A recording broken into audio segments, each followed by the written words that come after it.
IPKD, ça veut dire inventaire du patrimoine kanak dispersé.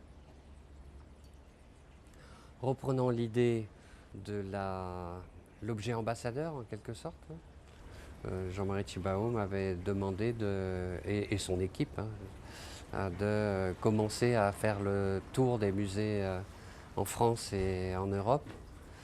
Son idée, c'était pas du tout de mettre en place des procédures de restitution, par exemple. C'était, en gros, les questions qui se posaient, c'est où sont nos objets. La seconde question, c'était de quelle façon sont-ils conservés, entretenus, dans quelles conditions. Et la troisième, c'était qu'est-ce que les musées, quel discours ont les musées sur ces objets. Ce que nous faisons, c'est d'aller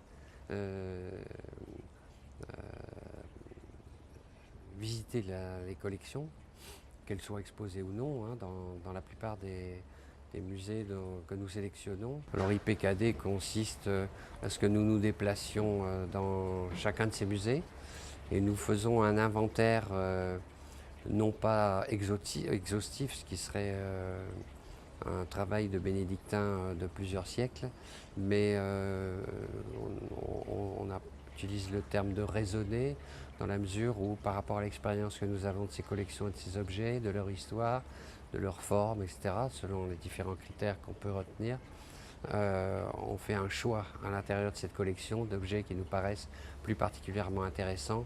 À chaque fois que nous nous déplaçons, nous engrangeons des centaines, des milliers de photos, de façon à constituer une base de données dans l'avenir. L'idée, c'est pas de juste faire un inventaire, c'est de faire un inventaire qui soit utilisable par d'autres personnes. C'est une sorte d'archéologie en fait. C'est les mêmes techniques qu'on utiliserait en archéologie, avoir des objets dans des contextes différents. On essaie de retrouver, de donner des dates à ces contextes et ensuite essayer de les ranger les uns par rapport aux autres pour en faire des typologies utilisables. Donc la phase de restitution consistera à la cession en fait, de cette base de données aux institutions culturelles qui s'occupent d'art kanak et de culture kanak en Nouvelle-Calédonie, c'est-à-dire principalement le musée de Nouvelle-Calédonie. C'est pour lui qu'on constitue cette base. Et évidemment pour les centres culturels en province et pour le centre culturel Tjibaou.